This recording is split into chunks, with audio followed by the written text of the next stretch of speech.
nila, love knows no Naks. distance. Talaga lang. Yan ang pinatunayan ng isang magkasintahan, yung isa taga Ilocos Sur, yung isa naman taga Ilocos Norte. Aba, matapos silang magkahiwalay ng 7 buwan dahil nga sa pandemya, sa wakas, nagkita na sila. Ito po, mga kapuso, yun lang nagkita sila. Oo, okay. Oo, pero hanggang-hangganan o border lang sila ng kani-kanilang probinsya. Ala, Oy. bakit?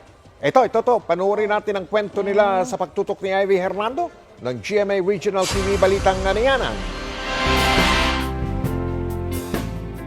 Inulan ng likes at heart reaction sa social media ang muling pagkikita ng magkasintahang Dennis at Erica sa border ng Ilocos Sur at Ilocos Norte.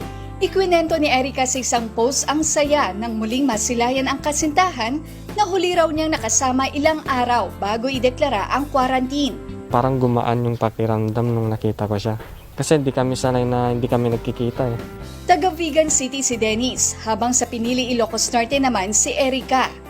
Sa kabila ng excitement na nadarama, bantay sarado sila ng mga sundalo sa checkpoint para raw siguraduhing nasusunod ang health protocols. Tinitiis mo na lang na hindi siya mahawakan man lang or mahag. Kasi dapat talaga na may social distancing and no physical contact. Nagtagal lamang ng 15 minuto ang pagkikita ng magkasintahan. Kung mayroon raw silang natutunan sa relasyon, Hindi lang ang magdistansya kapag may pagmamahalan at tiwala sa isa't isa. Ika nga nila, trust the process and always stay faithful and loyal. And as they say, the best is yet to come.